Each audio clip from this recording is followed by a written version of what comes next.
I've seen a lot of things sneak past Nero Wolfe's defenses over the years. Greedy heirs, lying widows, stolen manuscripts, and once memorably a Persian cat in a violin case. But nothing, and I mean nothing, gets through the heavy oak. Doors of our West 35th Street brownstone, quite like a bag of Chinese takeout, carried by a woman in heels loud enough to tap Morse code across the parquet floor. It started on a Wednesday, which is traditionally reserved for silence, order, and roast squab. Fritz had just finished laying the lunch table, and I was standing in the hall flipping through the mail, trying to ignore a bright green flyer from a yoga studio that had no business targeting our address. That's when the buzzer went. I eyed it like it was a live grenade. Wolfe looked up from his chair in the office and gave me the look, the one that translates to, "It had better be death, fire, or Inspector Kramer with a subpoena." It wasn't. It was duck sauce. More specifically, it was a red paper bag, the kind used by cheap Chinese joints with big promises and bad grammar, dangling from the wrist of a blonde in a navy blue trench coat and tortoise-shell sunglasses. She stepped into the foyer like she'd been here before, even though I would have bet last week's poker winnings that she hadn't. "I'm looking for Nero Wolfe," she said, which is always a funny thing to say when you're standing in his hallway, flanked by wood-paneled silence and the faint smell of tarragon. I gave her the standard once-over, mid-30s, designer coat. Lipstick too careful to be casual. She was clutching the takeout like it held something that might bite. "You found him," I said, stepping aside. "But if that bag contains anything hotter than a medium spice rating, you might want to brace yourself. The man doesn't tolerate sweat at lunch." She didn't smile, she just walked in, not even asking. That's always a sign. I led her to the office. Wolfe didn't rise, he never does, but his eyes narrowed when he saw the bag. Fritz had followed me with a napkin in one hand and horror in the other.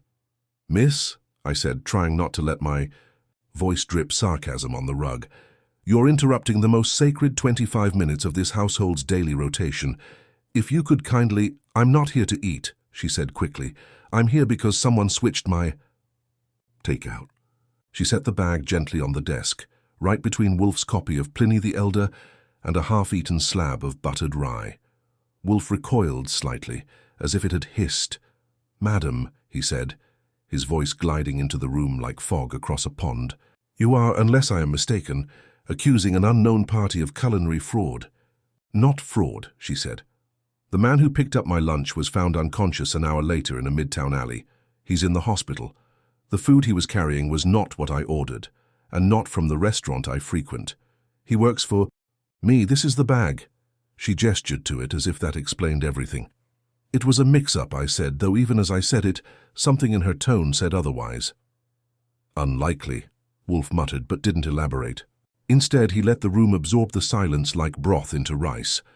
I took the bag, opened it, and pulled out a white carton sealed with a red rubber band. Inside was a mass of lo mein noodles and what looked suspiciously like shredded seaweed. Tucked beneath it was a folded piece of paper, not a fortune but a receipt, from a place called Ming's Dragon Garden. I knew the place. Greasy counter, neon chopsticks in plastic sleeves. But the address wasn't the usual one.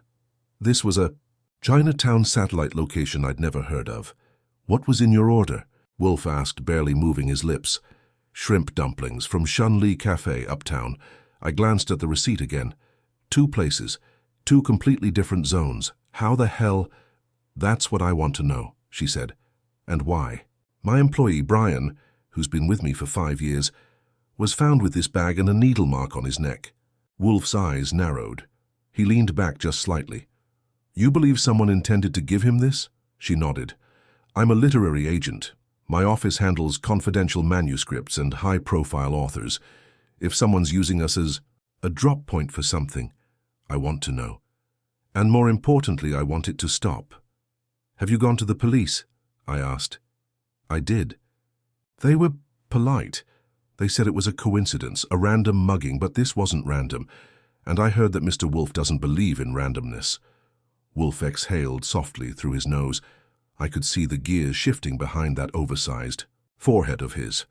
He glanced at the bag again, then slowly turned his gaze to me. "Archie." "Yes, sir." "You will visit this dragon garden and confirm the existence and authenticity of the address." Speak to the staff.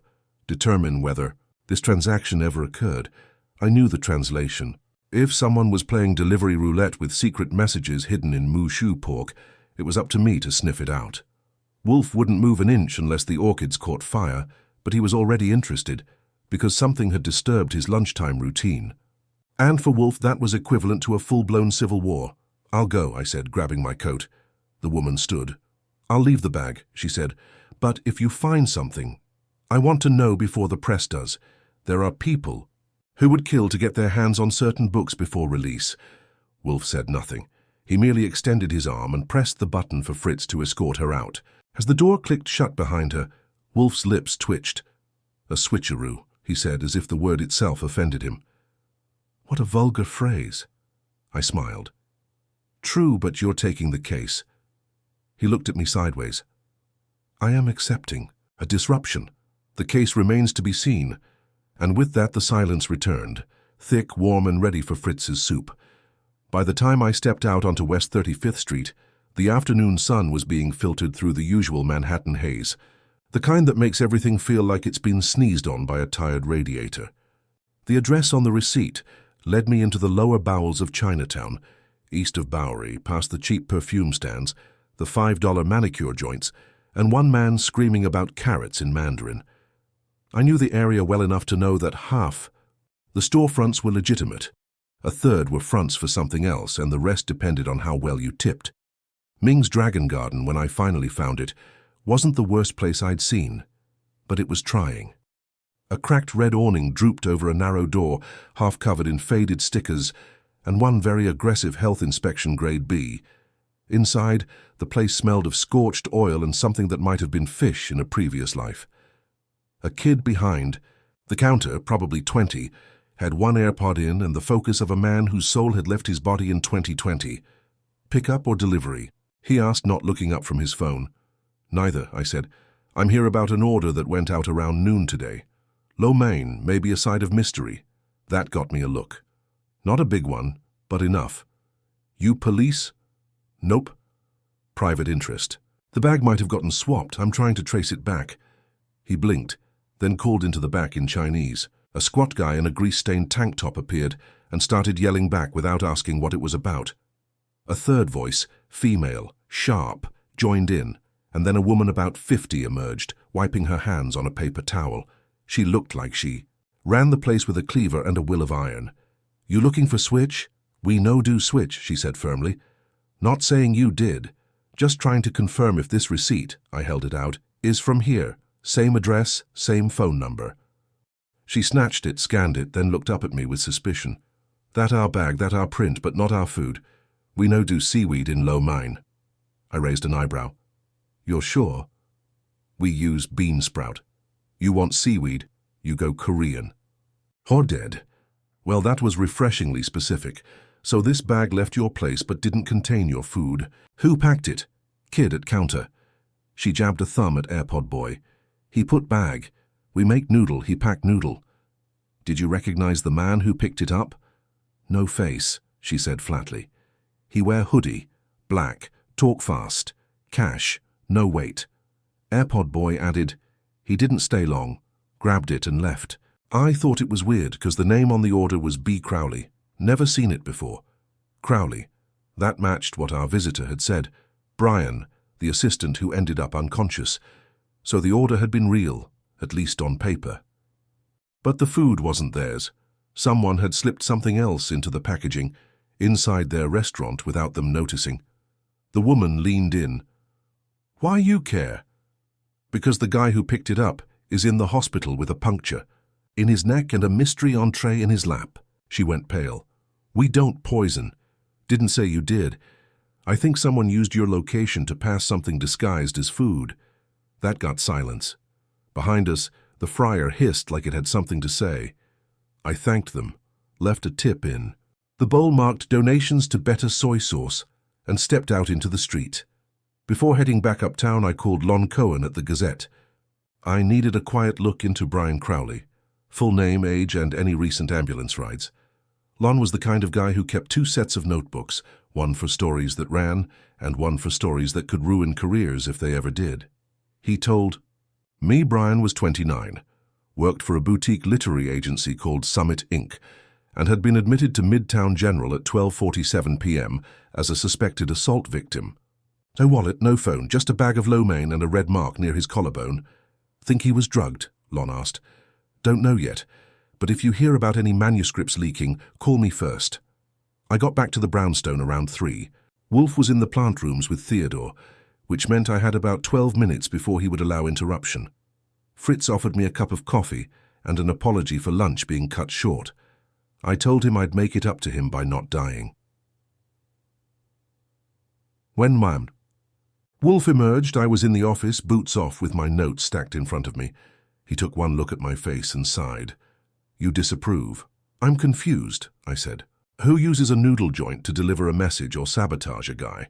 And why seaweed? He ignored that. You spoke to the proprietors? Yes. They insist the bag is theirs, the receipt is theirs, but the food isn't. Someone used the pickup window to swap in something else, and whoever did it knew exactly which order would be picked up and when. That implies access to the agency's ordering habits, Wolfe said, and knowledge of the assistant's routine. Which brings us to motive, I said. This woman, our visitor, said her office handles high-profile manuscripts. You thinking sabotage, theft? Wolfe closed his eyes. I am thinking of leverage. Blackmail, perhaps. The timing is theatrical. The method, insidious. No overt threat, but enough to unsettle. He opened his eyes. We will need Saul. That meant we were serious.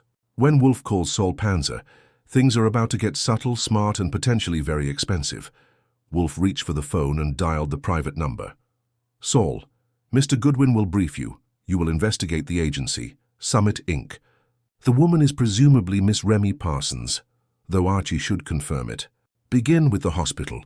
Learn who has visited the victim and whether his belongings were retrieved. He hung up, then turned to me. You will return to the agency tomorrow. Request an audience. Be charming.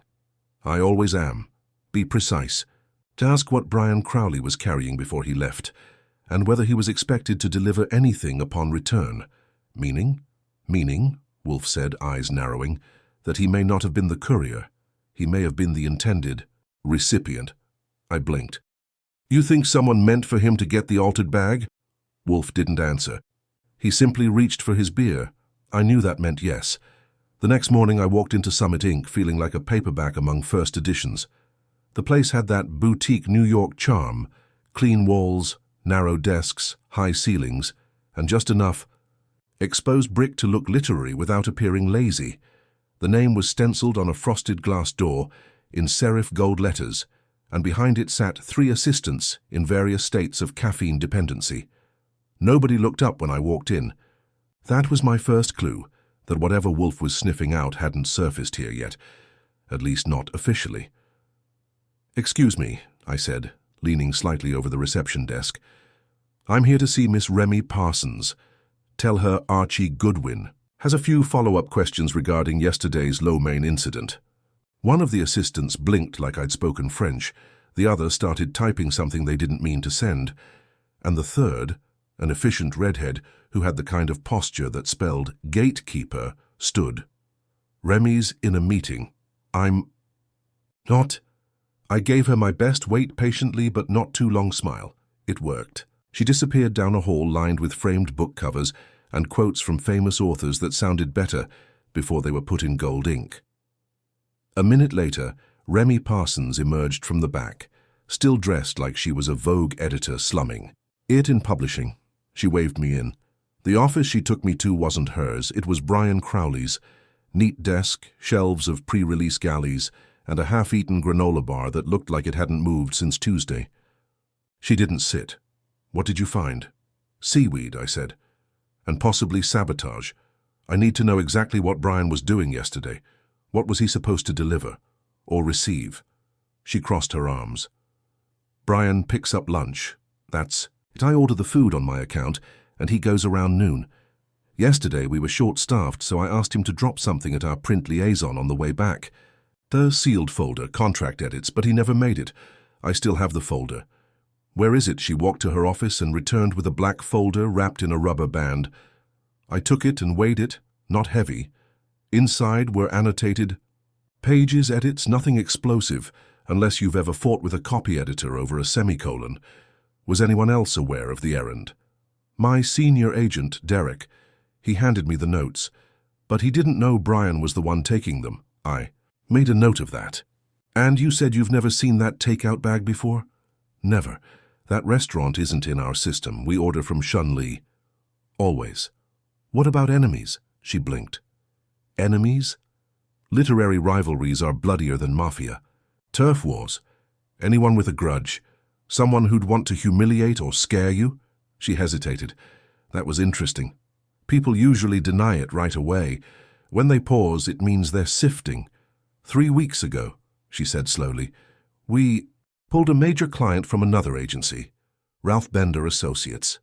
The author's next manuscript was supposed to go through them, but she jumped ship at the last minute. Big money, big gossip. Name? Marla Channing, thriller writer. 30 million copies sold. I whistled. And Bender took it well? They sent legal threats, claimed we poached her unfairly. It's nonsense. She was out of contract, but there was a lot of noise. And now Brian's in the hospital, and someone used a takeout container to deliver what might have been a message. Remy didn't respond. I could tell she was trying not to let this get bigger than it already felt. Image mattered here. These were the sorts of people who cared more about a New York Times review than a restraining order. I asked to see Brian's desk. She nodded, and I spent a few minutes combing through it. Nothing jumped out. No threatening letters, no suspicious packages. One receipt for a dry cleaner and a note that read 3 p.m. Zoom with Giles on a yellow sticky, which Wolfe would care about because Wolfe cared about everything. On my way out, I stopped by the assistant station again. This time I leaned toward the redhead who'd greeted me. Did Brian ever seem nervous, scared, weirded out by anyone? She shrugged. Brian's always nervous. He had resting panic face. But no, weirdest thing about him was his lunch order. Always changed it, never the same 2 days in a row. That didn't help, but I appreciated the honesty. I left my card and told her to call me if anyone started acting like they'd swallowed a paper shredder. Back at the brownstone, Wolfe was in the dining room ignoring a perfectly good omelette, while staring at the folder I'd brought back. He'd already had Saul check in. Brian was still unconscious, no visitors besides Remy Parsons, and no police involvement beyond a cursory report from Midtown Precinct. He may recover by the weekend, Wolfe muttered, but we cannot wait for him. You think this connects to the author switch? I think it connects to ego, Wolfe said. This is not an act of theft, it is theater. The food, the receipt, the puncture wound. Dramatic choices. Whoever orchestrated this wanted to send a warning dressed as farce. Then why not? Go after Remy directly. Because, Wolfe said, finally returning his attention to his plate, she is the fortress. Brian is the exposed flank. I jotted that down. So what now? We summon the author, Marla Channing. We ask questions only she can answer. If she's the prize in this contest, then she has likely heard whispers from both sides. And if she refuses, she won't. He didn't explain. Wolfe never explains how he knows things.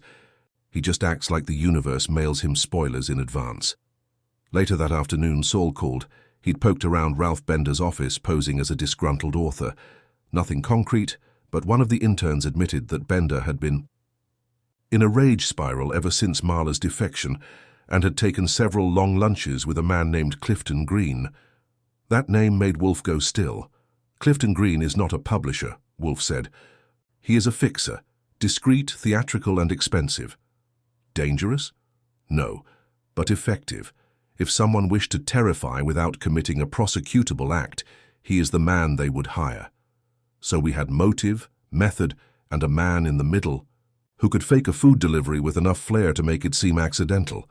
Wolfe leaned back in his chair. Have Mr. Green invited? Invited? Yes, Archie. Offer him tea, or threaten him with Inspector Kramer, whichever suits your temperament. I grinned. You always know how to spoil a boy. That evening, as the brownstone settled into its normal rhythm, and Fritz finally served the dinner that had been delayed 24 hours, Wolfe made a quiet observation between bites of braised rabbit. This was not intended to harm, he said. Only to frighten, But fear, Archie, is the most efficient form of leverage. The question now is, what did Brian know that someone needed buried beneath a pile of noodles? I didn't have an answer, but I had a feeling we were about to find out. It's not every day that you ask a man who orchestrates boardroom blackmails and boutique sabotage jobs to come have tea in a book-lined office under the watchful gaze of a rotund orchid enthusiast. But Clifton Green showed up on time, tailored to within an inch of his bank account, smelling faintly of bergamot and bad decisions. He didn't shake hands. Men like Green never do. But he gave me a nod that said he knew who I was, which put us on equal footing. For now. I led him into the office. Wolfe was seated in his chair, his girth positioned perfectly behind the desk as though God had measured the wood for him personally. Green didn't sit until invited. He waited, patient and polished. "Mr. Green," Wolfe said, folding his hands across his stomach. "Thank you for responding with such expedience." Green offered a shallow smile. "I find it best to respond to invitations from your office, especially when they come through unconventional channels." That was me. I'd called Green's assistant under the name of a hedge fund executive, whose biography I'd found in a 3-year-old Vanity Fair article. It had gotten me a call back in 6 minutes. "You know who I am," Wolfe said. "Indeed. And I assume you're not seeking my services." "Quite the contrary. I wish to understand the services you have rendered to others." Green tilted his head. "You believe I've been engaged?" "I believe your presence near a certain literary agency, one Mr. Ralph Bender's, suggests you have, at the very least, offered guidance." Green's smile widened, but his eyes didn't change. "That's a rather tenuous thread, Mr. Wolfe.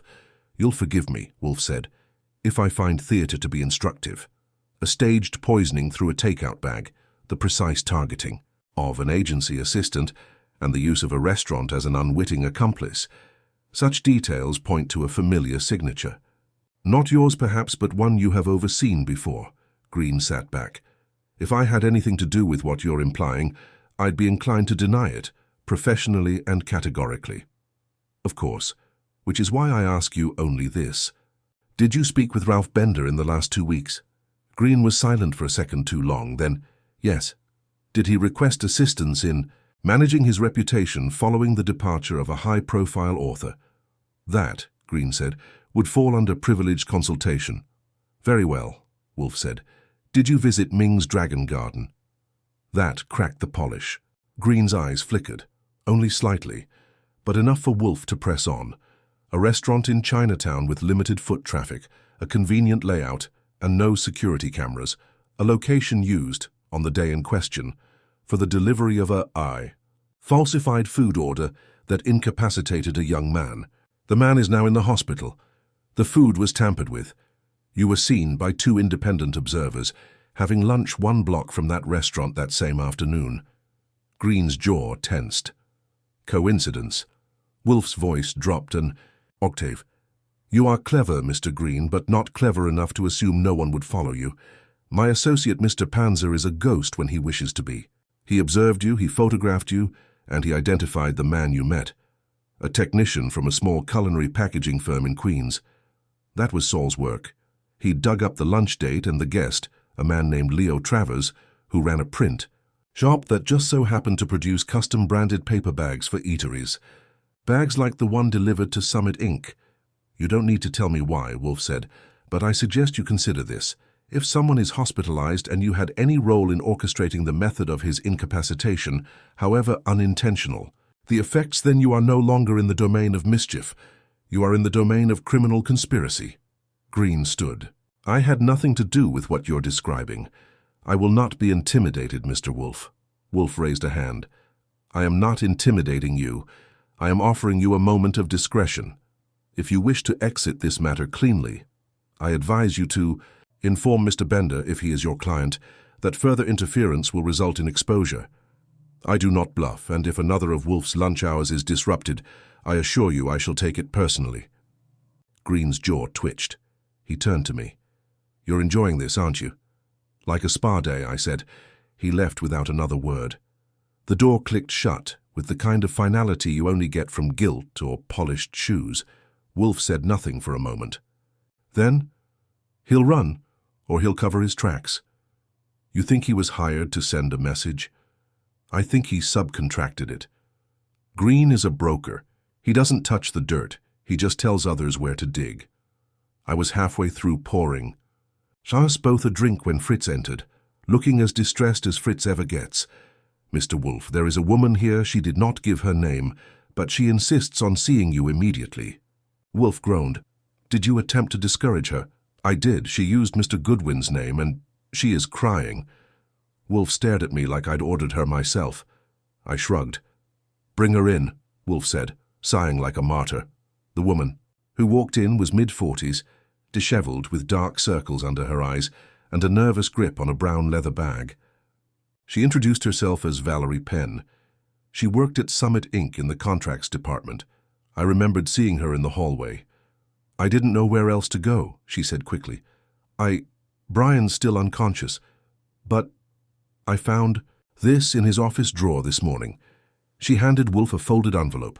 Wolfe passed it to me. Inside was a single sheet of paper. On it was a short message, typed. If you're reading this, I've screwed up. Something was delivered to me I wasn't supposed to receive. It's about the Channing deal. If anything happens to me, tell Remy. And tell Archie Goodwin. Wolfe raised an eyebrow. Why were you in his drawer? She didn't blink. He asked me to find his reading glasses. Before the lunch run, I never did. But I saw the envelope today and I panicked. When I saw your name on it, I remembered the man who came yesterday. I looked at Wolfe. He was expecting trouble. Or he was trying to document it, Wolfe murmured. And he trusted no one except his boss and a man he'd never met. I tucked the letter into my inner jacket pocket. You did well, Wolfe said to her. Now go, do not speak of this, not yet. She nodded, visibly trembling, and Fritz escorted her out. When the door shut again, Wolfe turned to me. Someone intended that letter to vanish. You think Valerie was the insurance policy? She was the conscience.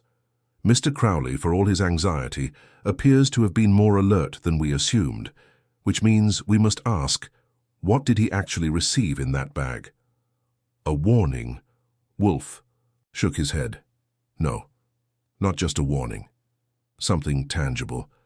Something that someone wanted retrieved before it could be passed on. Then, where is it? Wolfe looked up at the ceiling. If I knew that, Archie, he said, we would already be finished. Wolfe doesn't believe in misplacement. To him, every item, gesture, or word either belongs or has been put somewhere for a reason. So when a man like Brian Crowley gets a takeout bag he wasn't supposed to receive and then ends up unconscious, in an alley without anything in his pockets but a carton of seaweed, lo mein, and a puncture mark, Wolfe doesn't think of robbery or coincidence. He thinks of a substitution, something that should have been in that bag and wasn't by the time it reached Midtown General. That night, I went back to Summit Inc., this time unannounced. It wasn't hard. Most agencies shut down around 7. But the light in Remy Parsons' office was still on, and the door was ajar. I stepped in quietly and found her at her desk, barefoot, surrounded by scattered manuscripts. Her jacket was on the back of her chair, sleeves rolled up. She looked like someone trying to outwork her own thoughts. I didn't call, she said when she saw me. Good thing I didn't wait for a formal invite. She rubbed her temples. I assume you found something. I didn't answer her directly. Instead, I walked over to the bookshelf, traced my finger along the spines, and said, Tell me something. Why did Brian keep changing his lunch orders? She blinked. What does that have to do with anything? Because it means something. People like patterns. They order the same food, sit at the same desks, read the same trashy novels in the same bad lighting. Brian was changing his pattern every day. It suggests he was worried someone was watching. I never noticed. I think he was warned, I said. I think he was being followed. I think someone slipped something into his delivery route, something meant to vanish before it reached you, or anyone else. She stared at me. I'm going to ask a direct question now, I said. Did Marla Channing deliver her new manuscript to you yet? That landed. She didn't answer right away, but the blood drained from her face just enough to confirm it. She did, she finally said. 3 days ago, it wasn't digital. She doesn't trust email. She sent a single hard copy through a courier. Brian signed for it. And? And I never got it. There it was. Who knew it was coming? Me, Brian, and Derek. He set up the delivery schedule with her team, said it would be better to avoid the press leaks. We all agreed. Where's Derek now? She hesitated. He called in sick today, first time in 2 years. Wolfe would have called that the smell of guilt with a side of stupidity. I looked around. Did Brian mention anything about the manuscript after it arrived? Notes, worries. She shook her head. I thought it hadn't gotten here yet. I didn't even realize. I've been so busy with contracts. I stopped her. Where does Derek keep his files? In his office. Locked, she nodded. But I have a key. I didn't ask for permission. I just held out my hand. She gave me the key and pointed down the hall. I walked into Derek's office, which looked more like a private study than a shared workspace. Dark wood shelves, a heavy desk, a decanter of scotch. Either he was overpaid or he had something to hide. I started with the desk drawers. Top right, pens, receipts, gum. Middle, business cards, client schedules. Bottom, locked. I used the same key and popped it open. Inside was a flat envelope wrapped in tissue paper and labeled in handwriting that wasn't his. M. Sewan, Draft 1. I pulled it out. Marla Channing's manuscript, untouched. I brought it back to Remy, who stared at it like it was a ghost. He stole it, she whispered. Or he was holding it, I said. The question is why? She was already pacing. If he leaked it, the press would tear us apart. If he sold it, God, that would be enough for a lawsuit. I picked up the envelope again. No digital copy? No, that's her rule. Then this is the only version in existence? She nodded. That made me nervous, because if this was the only version, then someone had gone through a hell of a lot of trouble to control it. Maybe even suppress it. And Derek, our sick call senior agent, was the middleman. I returned to the brownstone around 9. Wolfe was reading Cicero and sipping beer like he was waiting for Rome to fall. I set the manuscript on his desk. He glanced at the label, then looked up. You retrieved it? From Derek's drawer. Unmolested. Looks like, not a scratch. Remy had no idea it was missing. Wolfe placed his palms together. Then the bag was not meant to destroy. It was a delay, a deterrent. To stop Brian from delivering the manuscript? Or from admitting that he already had? Wolfe tapped the manuscript. This is leverage. If Derek wished to sell it, leak it, or use it against Ms. Parsons, he needed time. Time to stall, to divert suspicion. The drugging was not meant to kill, only to incapacitate. Green's signature, I said. Wolfe nodded. Or the work of a less subtle partner. Green rarely stains his hands. Derek, however, is both ambitious and clumsy. I sat down. What's our next move? We summoned Derek, and we used the manuscript as bait. You want me to call him? No. Let him arrive here on his own legs. Tell Remy to inform him that she's discovered his error. Say nothing more. You think he'll panic? I think, Wolfe said. He'll assume the worst, and prove it. Before I left the room, Wolfe added one more thing. Archie, yes? Keep the manuscript here and place it inside the Globe bar. I stared at him. You're hiding it in the liquor cabinet? It's temperature controlled, he said, and I know exactly how often it's opened. At 10:13 the next morning, the brownstone's doorbell rang, and the camera feed on Wolfe's desk screen showed a man trying to look casual in a blazer that had never seen panic sweat until today. Derek Langley, senior agent, manuscript, hoarder, and until now the only man at Summit Inc. who hadn't stuck his neck out. Fritz showed him in, with the same quiet precision he used when serving veal. Derek entered the office with the stance of someone who'd rehearsed a calm expression in the cab ride over, but hadn't accounted for the gravity of Wolfe's silence or the stillness of the room. Wolfe barely nodded in his direction. Mr. Langley, Wolfe said, motioning toward the red chair. Please. Derek sat like he expected the upholstery to bite him. You received Miss Parsons' message? Wolfe asked. Yes, she said. She found something. I assumed it was best if I came directly. You assumed correctly. I dislike repetition. I stepped forward. Tell us what happened to the manuscript.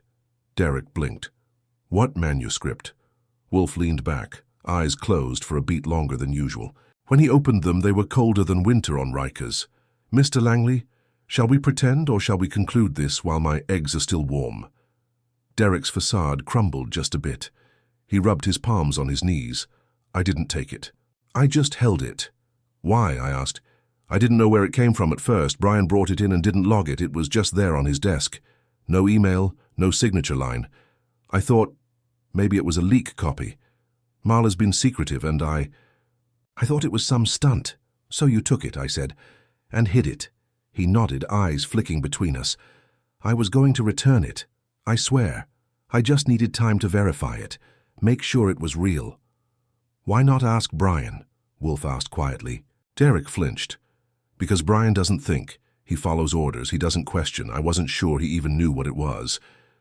Did you open it? Wolfe asked. I skimmed it, Derek admitted. It's good. Maybe her best.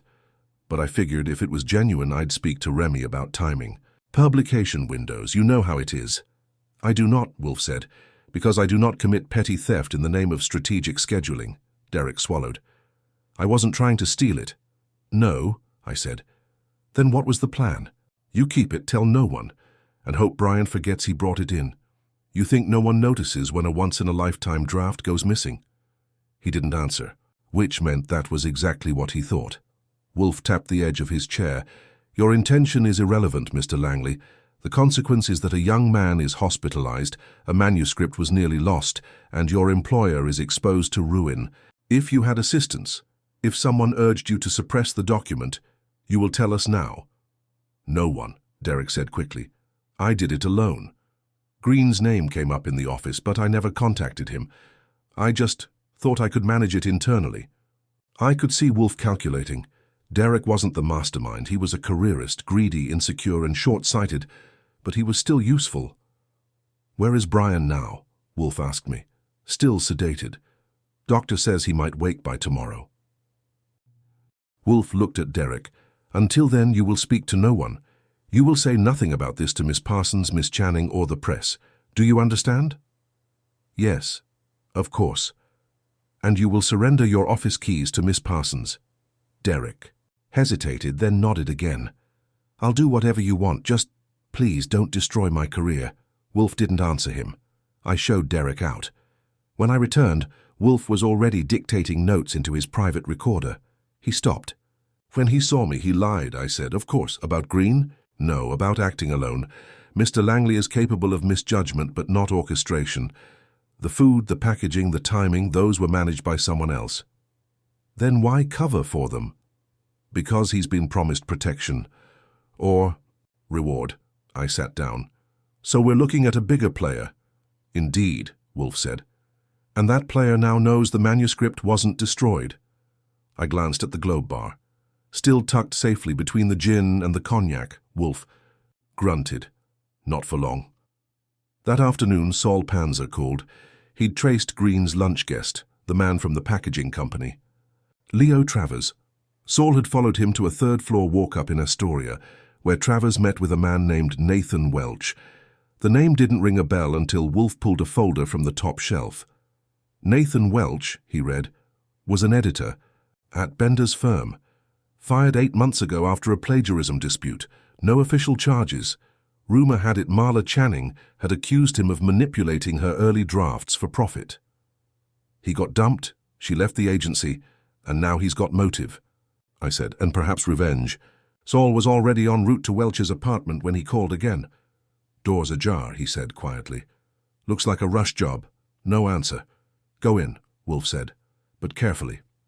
10 minutes later, Saul called back. Apartment's been tossed. Someone got here first. Place is clean, but not in the good way. Anything missing? Hard to tell. There's a laptop, but the hard drive's gone. Closets open, empty hangars. I'd say he left fast or someone made him. Wolfe turned to me. We must move the manuscript. Now? He nodded. It is no longer safe here. Where do you want it? To Miss Channing herself. That surprised me. Wolfe rarely lets things leave the brownstone without ceremony, and even then only when wrapped in enough bureaucracy to sink a battleship. You think she's in danger? No, but I think she is the only person who knows what's missing. I stared at him. You think the manuscript we have isn't complete? Wolfe's eyes narrowed. Someone went to elaborate lengths to obtain and suppress this draft. But not to destroy it. That suggests it contains something damaging, not to Marla Channing but to someone else. A character based on someone real, possibly, or an idea too revealing. If Welch doctored earlier drafts, perhaps this one exposes the truth, or contradicts a claim made by Bender's firm. I picked up the envelope from the Globe. It suddenly felt heavier. You think she'll talk? She must, Wolfe said, because someone is still hunting for this, and if we don't know why, we won't know who. Marla Channing lived in a top-floor duplex overlooking the park, the kind of place where the walls were painted the color of money and the bookshelves carried only first editions, most of them her own. She greeted me at the door wearing a charcoal grey sweater, cigarette in hand, and an expression that said she'd survived worse interviews than I could ever throw at her. "You're the Wolfe man," she said, taking me in like a character. Sketch. The one who shows up when someone steals your egg roll and it turns out to be a manifesto. More or less, I said. I have something for you. I handed her the envelope. She didn't ask what it was, just turned and walked inside like she'd been expecting it. I followed her through a living room filled with velvet furniture and silence, into a study with a typewriter that had probably killed more trees than a logging firm. She opened the envelope and held the manuscript like it was a confession. "Where did you find it?" she asked without looking up. "Locked in a drawer. Derek Langley's." "He claimed he was verifying it," she snorted. "Derek couldn't verify a limerick without calling legal." I watched her flip to the second page, skim a paragraph, and then stop, her lips pressed into a line. "It's still intact," she said quietly. I waited. Wolfe had sent me with one job: get her to talk, not with pressure, just with presence. He knew people like Marla Channing didn't respond to demands, they responded to intelligence. "I take it this manuscript is a little more than chapter 12 and a twist ending," I said. She set the folder down. "Have you ever written something you knew would burn your own house down?" "Not unless my taxes count," she gave a dry laugh. "I wrote this draft after Ralph Bender fired Nathan Welch. Welch had been editing my books for 5 years. I trusted him. He was good, but then I discovered he'd been slipping in material from other clients. Whole sentences, whole scenes he was plagiarizing. Me to rewrite others. That's bold." "It's betrayal," she said. "I pulled the plug. Bender tried to keep it quiet. Offered me money. I took my work and left." "So what's in the manuscript?" She tapped the folder. "A character. An editor. Not named Welch, not named Bender. But if you know publishing, you'll know exactly who it is. He manipulates the manuscript, inserts fake quotes, uses his position to reshape the voice of the author. He justifies it by saying the work needs shaping, that it's his duty. But in the end, he's exposed, ruined. I wrote it as a warning." I nodded. "And you gave that to Summit Inc., who told no one it had arrived, and then watched your courier get knocked unconscious in an alley." Her expression froze. "I never authorized a courier," she said. "I delivered it myself." I blinked. "You what?" I dropped it off. 3 days ago, in person. I handed it to Brian. He was polite, nervous. I assumed he'd file it straight. "To Remy's desk." "Did anyone see you?" "A receptionist, Valerie, maybe one of the junior agents." "Why?" "Because Derek told everyone it hadn't arrived yet." He hid it. "Likely at the request of Nathan Welch. Possibly with help from Green." Marla folded her arms. "So someone inside Bender's network knew what I'd written, and they tried to bury it." "Looks like. But they weren't sure how. Much Brian had read, or what he'd told Remy. So they made sure he couldn't talk, hence the delivery bag, the swap, the drugging." "I should have seen it coming," she muttered. "Welch was always too ambitious to take the fall quietly." "You think he's still in the city?"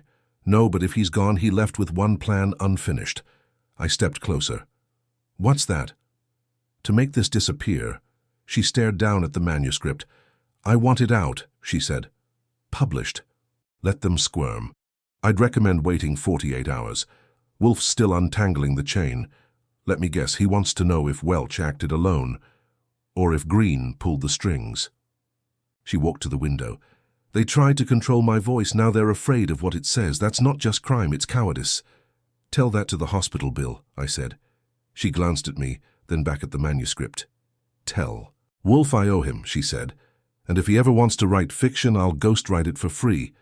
I left her apartment with the sense that a literary grenade had just been rearmed. Wolfe would want this next part handled delicately, but I knew him well enough to know he was already 5 steps ahead. Back at the brownstone, Fritz opened the door before I knocked. He handed me a glass of apple cider and a note. Return directly. To the office. Inform Wolfe of Channing's statement. Details matter. I entered the office to find Wolfe precisely where I left him, seated, satisfied, and surrounded by silence. She wrote the editor into the novel, I said, handing him my notes. He's thinly veiled. But it's him. Welch. Wolfe read. In silence, then set the page down. She delivered it herself, he said. You knew. I suspected. Miss Channing strikes me as protective. She would not entrust a third party with her retaliation. And now Welch has run. Green's in the shadows, Derek's in damage control, and Brian is still the only innocent. Wolfe exhaled slowly. Tomorrow we gather them. The suspects? No, Wolfe said. The participants. This is not a crime of malice.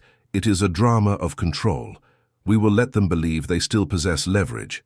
And then, Wolfe's eyes sharpened. We pull the rug. At precisely 11 o'clock the following morning, Fritz opened the door to a group that looked more like a board meeting than a suspect lineup. Remy Parsons arrived first, dressed like a storm warning. Black slacks, tighter lips, and the walk of someone who'd made peace with war. Derek trailed behind her, paler than usual, trying to look invisible in a room that thrives on noticing things. Valerie Penn followed, visibly nervous but determined, while Ralph Bender showed up uninvited, wearing smugness like aftershave. I hadn't seen him since a book launch 2 years ago, where he called me Wolfe's boy, and proceeded to lecture me on author loyalty between gulps of free champagne. That tone hadn't changed. The last man through the door was Clifton Green, summoned by Wolfe under threat of escalation, which I passed along with enough theatrical emphasis to guarantee his attendance. He walked in like a diplomat caught in the wrong country, nodding politely to no one in particular. They all sat, Wolfe watching them like specimens in glass. His office had never felt more like a courtroom. Wolfe didn't speak right away. He allowed the silence to settle, heavy as steam. It was the kind of silence that made people clear throats unnecessarily and check their watches even when they weren't running late. I have called you here, Wolfe said, because a series of offences have disrupted the harmony of my brownstone, endangered an innocent man, and nearly buried a document whose disappearance would have served certain parties very well. Derek flinched. Green crossed his legs. Bender smirked. You may each believe your involvement is minimal, Wolfe continued. That your fingerprints are smudged enough to pass scrutiny, but you are mistaken. He looked directly at Bender. Let us begin with the premise that a manuscript, a highly sensitive, highly incriminating manuscript, was intercepted before it could reach its intended recipient. Bender scoffed. You mean the fantasy Channing cooked up to slander a former employee? Sit down, Wolfe said, not raising his voice but lowering it with such weight that Bender froze mid-shrug. You are not on trial here, Mr. Bender. You are merely present for the unveiling. He turned his gaze to Green. You facilitated a shell game, a fake food delivery, prepared not by a restaurant, but by a contact you directed to a secondary address, then slipped into a legitimate chain of custody. The delivery was intercepted. The assistant was incapacitated. A warning was sent. Green said nothing. Wolfe went on. You claim no direct connection, but your lunch partner, Mr. Travers, is linked to the packaging firm responsible for the custom takeout bag. His meeting with you was observed by my associate. Green folded his arms. That proves nothing. It proves planning, Wolfe replied, and in this matter planning is intent. Then Wolfe turned to Derek. You, Mr. Langley, are a man of limitations. You lacked the vision for such a scheme, but not the ambition. You accepted the manuscript. You hid it. You collaborated, wittingly or not, with an external party to delay its exposure. Derek stammered. I didn't think it would go that far. I thought we could control the release. That's all. By drugging your assistant and tampering with restaurant orders? Remy snapped, eyes wide. I didn't know he'd be hurt, Derek said quickly, panicking now. That wasn't me, Wolfe lifted a hand. And that, Miss Parsons, is the axis of this entire affair.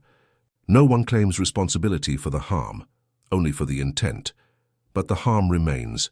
He opened a drawer and placed the manuscript gently on the desk. This is the original draft. Delivered by hand, not courier. Given directly to Mr. Crowley, who then attempted to relay it to his superior. He never got the chance. Wolfe looked at Valerie. Miss Penn found the letter Mr. Crowley left. He feared he had mishandled something. He named two people he trusted, his supervisor and Mr. Goodwin. Everyone looked at Valerie. She sat straighter. I thought it was just a note, she said. But when I saw Archie's name, I brought it here. Which was wise, Wolfe said. Because the note confirmed what the evidence implied, that this was not a mistake but a maneuver, one intended to silence. He tapped the manuscript. I have read this draft. In it, a character thinly veiled as Mr. Welch, a former editor at Mr. Bender's firm, is depicted committing editorial fraud. It is a fiction, yes, but one informed by intimate knowledge. Bender straightened. This is defamation. No, Wolfe said. This is accountability, passed through metaphor. Miss Channing, though not present, has already prepared to defend her work, and the courts will find no defamation in fiction that uses no names and no direct accusations, only inference. Green leaned forward. You think exposing all this protects Brian? It only draws more attention to a man who at this moment is vulnerable, and yet alive, Wolfe replied, which is more than can be said for the reputations of those involved. Derek slumped in his chair. Remy cleared her throat. So what now? You'll go public? No, Wolfe said. Miss Channing will. She will release the manuscript on schedule. Its inclusion of the editor character will not be altered. Any attempt to suppress it further will be interpreted as obstruction and brought to legal counsel. Mr. Green will recuse himself from further dealings in this matter. Mr. Langley will resign. Derek's mouth fell open. You can't... I can, Remy cut in. You're done. Valerie looked visibly relieved. Bender surprisingly didn't argue. Maybe even he saw the writing on the wall or the legal threat in Wolfe's tone. Miss Parsons, Wolfe said, you will retain Miss Penn. She has demonstrated loyalty. She deserves reward, not suspicion. Remy nodded slowly. Agreed. Green stood. You've made your point. Wolfe raised an eyebrow. Mr. Green, I do not make points, I declare conclusions. That broke the tension just enough for Fritz to enter quietly and announce that lunch was ready. The suspects filed out, each in varying stages of shame and defeat. Wolfe didn't rise. When the door finally closed, he leaned back, eyes closed. All done? I asked. He nodded once. I detest interference in systems. This was chaos disguised as management. You want to say it, I said, pouring him a beer. Say what? The line. The closer. He sighed. Very well. He reached for his glass.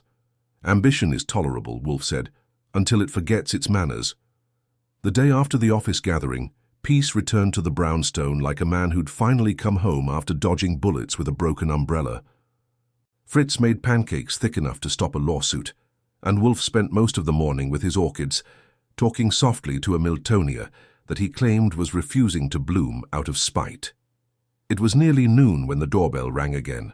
This time, without the scent of duck sauce or sabotage, I checked the camera. Remy Parsons, alone, composed. I opened the door and stepped aside.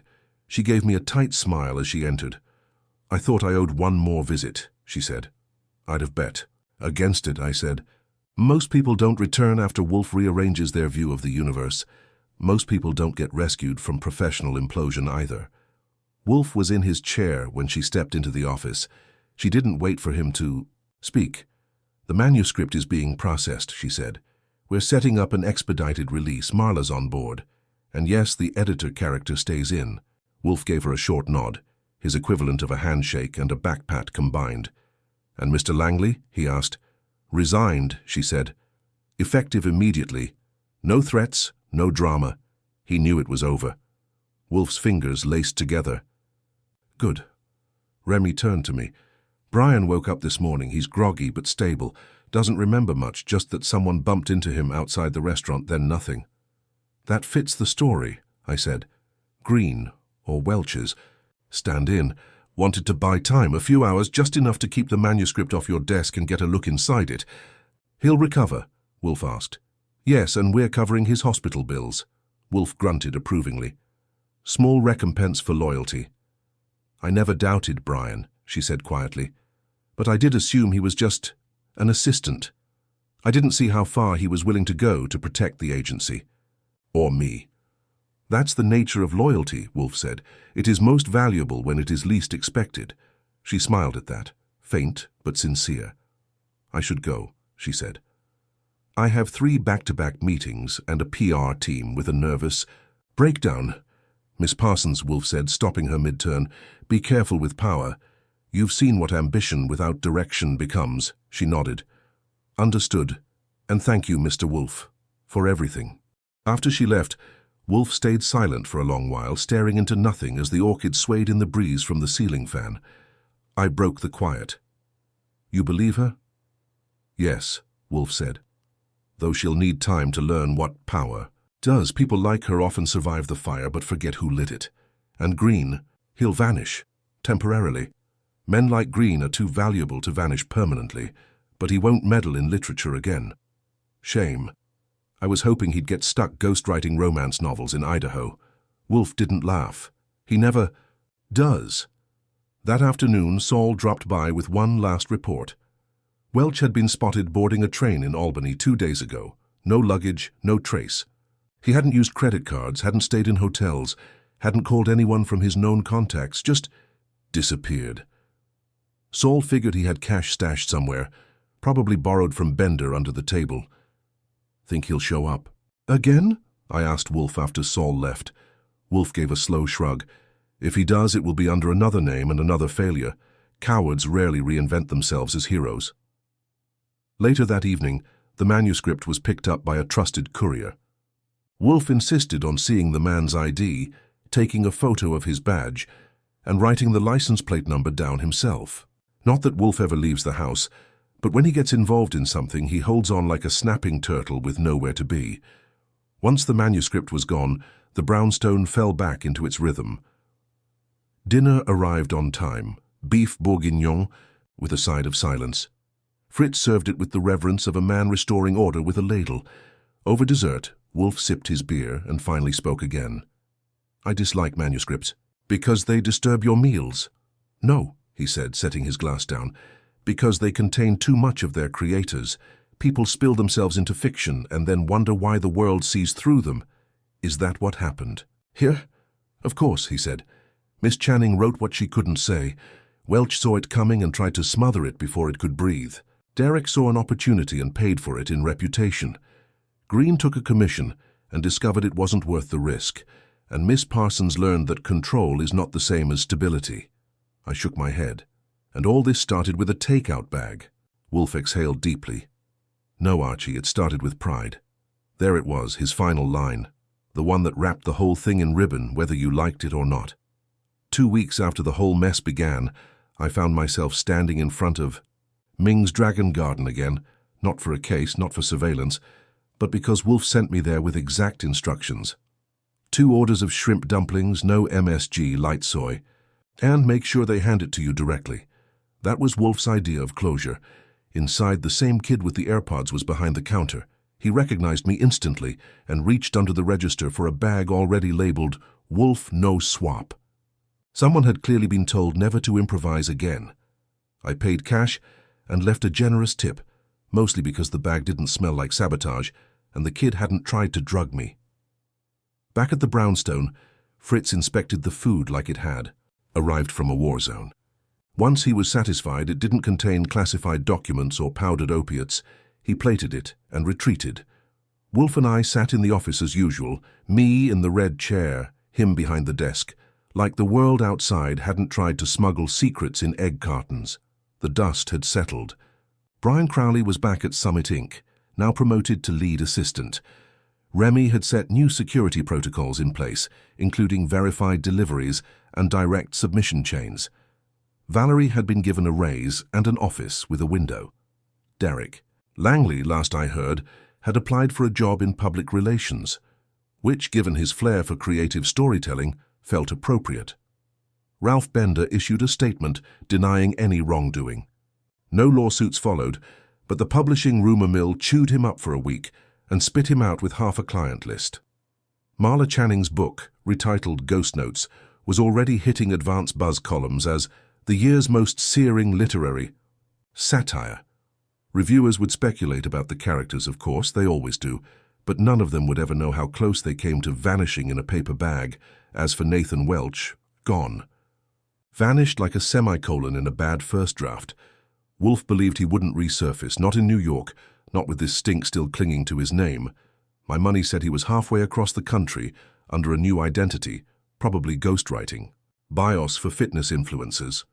Wolfe, for his part, had resumed normal habits. That meant avoiding all unnecessary movement, speaking only in conclusions, and trusting exactly 3 people: Fritz, Saul, and me. He finished his dumplings and pushed the empty plate away, sipping beer like it held all the answers. "You seem peaceful," I said. "I'm at rest," he replied. The manuscript was returned, the saboteurs unmasked, and justice, however unevenly, was applied. "You think that counts as justice?" "It suffices," he said. "In publishing, exposure is often more damning than prison. Mr. Green lost his clients, Mr. Bender lost his leverage, Mr. Langley lost his position, and Miss Channing, I presume, will gain readership. And Brian, he gained the truth, and pain, which often arrives in tandem." I watched him for a second. He wasn't gloating, he rarely did. Wolfe didn't care for glory, he cared for order. And for once the world had clicked back into place without bodies or broken contracts. "You know," I said, leaning back, "this could have ended a lot worse." "Yes.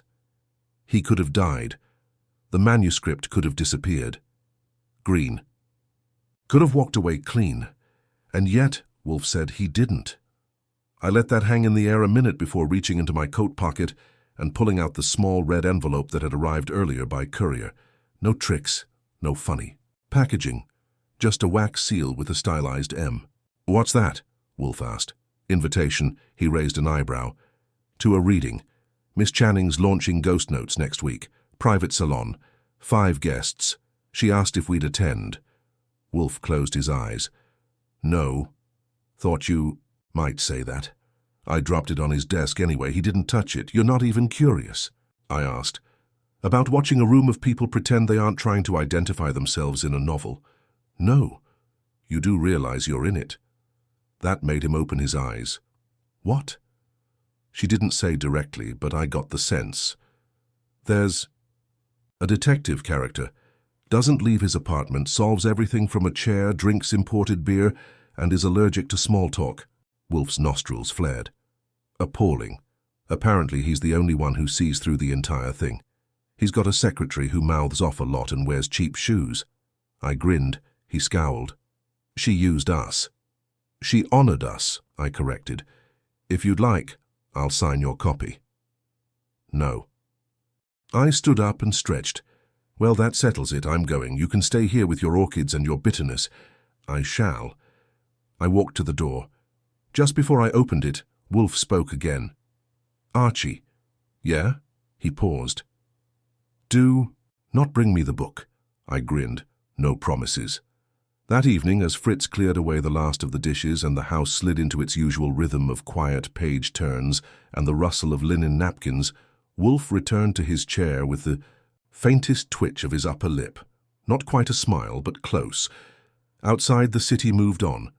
Stories leaked, authors postured, publishers circled their wagons.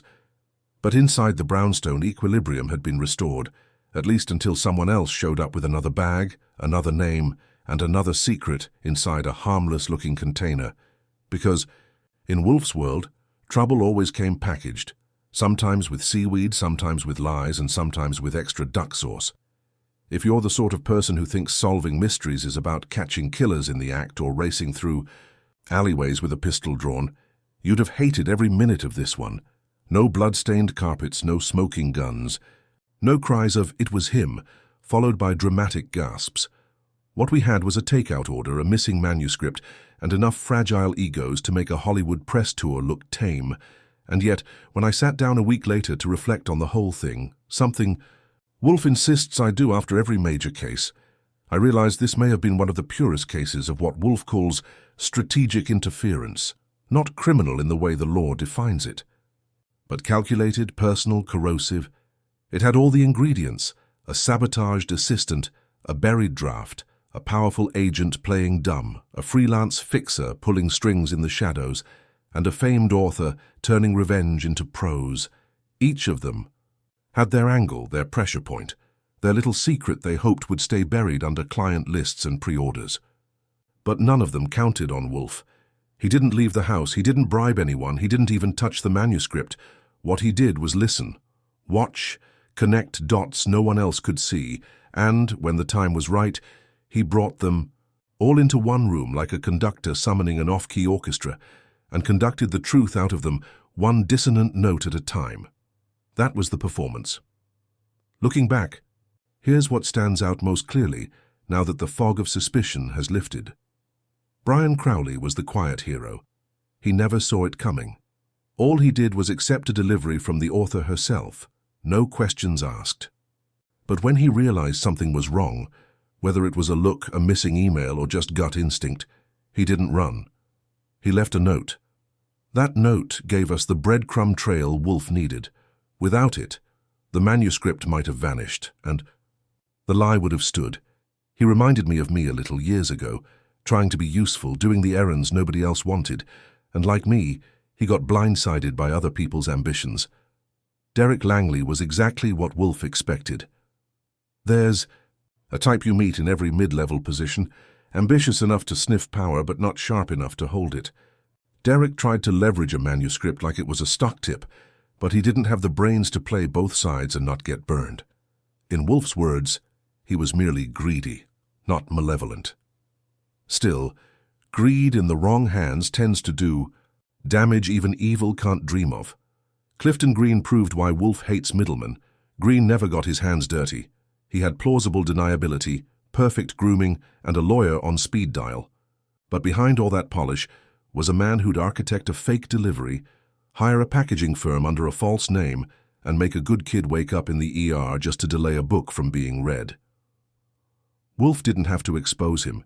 He just had to name. Him in the right room, that was enough. Green evaporated like steam off a cheap suit. Valerie Penn was the wild card. She had no reason to come forward. No gain. She wasn't part of the manuscript circle, she wasn't in on anything. But she saw something, trusted her gut, and delivered the envelope to the only man in the city who'd know what to do with it. That kind of instinct can't be taught. It's the difference between doing your job and doing what's right. Remy Parsons learned a hard truth.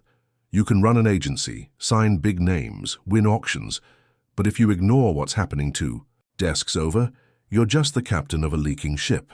She learned the hard way that leadership means vigilance, not control. And when it mattered most, she listened. To Brian, to Wolfe, even to me. She didn't make excuses, she made changes, which, in this line of work, is about as close to redemption as you get. 6. Wolfe, as always, stayed motionless and in command. He only left his chair to go upstairs to the orchids. He never raised his voice. He never bluffed. But once he knew what the case was really about, fear, not food, sabotage, not theft, he navigated it like he'd read the ending ahead of time. The real mystery was never the manuscript. It was motive. What would drive a fired editor to risk everything? What would make a fixer facilitate something so clumsy? What would make an agency's top man commit career suicide just to peek at a stack of pages? The answer was the same in each case. They were afraid of the truth getting out. Not because it was false, but because it was too true, too close, too real. In fiction, they say you can reveal anything, as long as you do it with flair. But Marla Channing had skipped flair. She'd gone for the jugular, and they knew it. Wolfe's final observation still echoes in my head. He said it while reviewing the last notes I typed.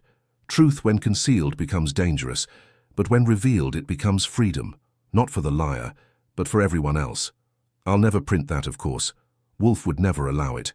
But I'll keep it, like a lucky coin. So what did I learn? That secrets don't always need a crime scene. That loyalty sometimes comes in the form of a sticky note. and that you should always check your takeout before you eat it. The brownstone is quiet again.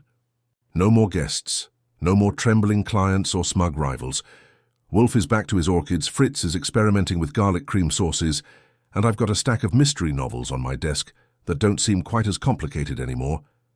But I've already got a hunch it won't last, because in this city it's never the body in the alley you have to worry about. It's the story no one wants told. 3 weeks later, the case had become a memory, filed, boxed, and shelved inside the private labyrinth of Nero Wolfe's mind, where every incident was sorted not by date or name, but by error. Not crime, error. Because Wolfe believed that almost every mystery, if you pulled hard enough at the thread, unraveled into human miscalculation, greed, fear, pride, or silence, sometimes all at once. The takeout bag Switcheroo, as I labeled it in my own notes, never made the tabloids. No headlines screamed about sabotage at a literary agency or a manuscript that nearly disappeared into the digestive tract of New York publishing. The scandal didn't go public. No one was indicted. No one sued. That was the strange thing about this case. It ended where it started, in silence. But if you paid attention to the smaller corners of the city, you could find its impact. At Summit Inc., security procedures changed. All deliveries required double verification. No manuscript passed without logging. No errand was left undocumented. Miss Remy Parsons implemented new protocols that I helped draft by request. She even offered me a consulting fee, which Wolfe declined on my behalf without asking me. At Wolfe's suggestion, Brian Crowley was given a private office. Small but his. It was a rare move, showing Wolfe's investment in something beyond orchids and order. Fritz even sent him a congratulatory fruit basket, which I suspect Wolfe financed from the housekeeping account under incidental goodwill. Clifton Green's name stopped appearing in literary circles. He'd quietly withdrawn from several clients, and one by one, his consulting contracts dissolved. People in his world knew something had gone wrong, even if they didn't know the details. His reputation, once made of silk, now held the wrinkles of cautious distance. As for Nathan Welch, his name lived only in whispered rumors. I kept an eye out once in a while, checked alumni newsletters, submission announcements, ghostwriting gigs. So far, nothing. Wolfe thought he'd reinvent himself under a pseudonym, possibly out west, where editors still pretended anonymity had integrity. 1 morning, I asked Wolfe if he thought Welch would ever come back to New York. No, he said. Men who flee without defense rarely seek return. They seek replacement, something safer, something quieter. And if he tries again? I asked. Wolfe lifted his beer. Then someone else will handle it. I will not chase ghosts. That, from him, was final. Marla Channing's Ghost Notes released a week later to a controlled storm of critical applause. The literary reviewers called it devastatingly timely, brilliantly bitter, and a scalpel wrapped in a story. Book groups debated the characters. Industry insiders gossiped. No one confirmed who the editor character was based on, but anyone with a grudge claimed to be the inspiration. I did attend the reading, by the way. Wolfe didn't. Of course, Marla recognized me on sight, greeted me with a nod, and read a chapter that could have been a deposition in disguise. The detective character was in there too, gruff, immovable, full of curt observations and beer references. A few people chuckled knowingly. I just leaned back and enjoyed the fact that, for once, the detective got to speak in more than deductions. I never said thank you. She didn't have to. Back at the brownstone, things settled into place. Fritz resumed his kitchen experiments. The orchids rotated as usual. Wolfe read, napped, dictated correspondence, and pretended not to listen when I made phone calls at my desk. But it was different in subtle ways. He was quieter after meals. He reread old case files, not for correction, but for pattern. I caught him more than once just sitting, thinking. Wolfe, I asked one afternoon, do you think justice happened? He didn't answer right, away. He rarely does when I ask big questions without preamble. Finally, he said, justice is not the issue. Prevention is. Prevention? If I had not interfered, Wolfe said, another assistant would be hospitalized in 6 months, another manuscript buried, another fixer paid, another author silenced. What was corrected here was not evil, but permission. That caught me off guard. You think they were given permission to do this? Yes, Wolfe said. By silence. By structure. By the assumption that what happens behind closed agency doors is not worth scrutiny. I leaned forward. So what stopped it this time? You, he said. That shut me up for a second. Me? Yes. Because you insisted the takeout bag was strange. Because you noticed a man's routine was broken. Because you asked questions when others dismissed discomfort. I blinked. Wolfe didn't compliment often, or at all, really. Is this your way of telling me I'm finally more than a legman? I asked. He grimaced. Hardly.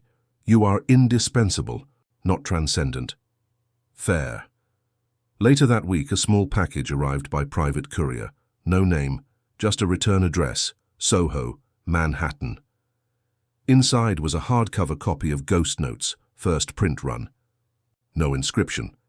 Just a bookmark tucked at the start of Chapter 9, when the detective character first appears, looking suspiciously like someone who hates standing, hates incompetence, and solves everything without moving his feet. I left it on Wolfe's desk while he was upstairs. He never said a word about it, but the next morning I noticed it had been moved, just slightly. He had read it. Not all of it, I'm sure. Wolfe never consumes fiction without purpose, but some part of him had flipped through it. Maybe he just wanted to see how close she'd gotten, or maybe he just wanted to know that the ending wasn't lost, because in the end, that's what this case was. Not about theft, not about sabotage, not even about reputation. It was about stories, who controls them, who silences them, and what happens when the truth slips out in something as ordinary as a takeout bag. The brownstone stayed quiet after that, but we kept the packaging. Fritz uses it to hold dried spices now, and Wolfe never lets anyone else order the low mine.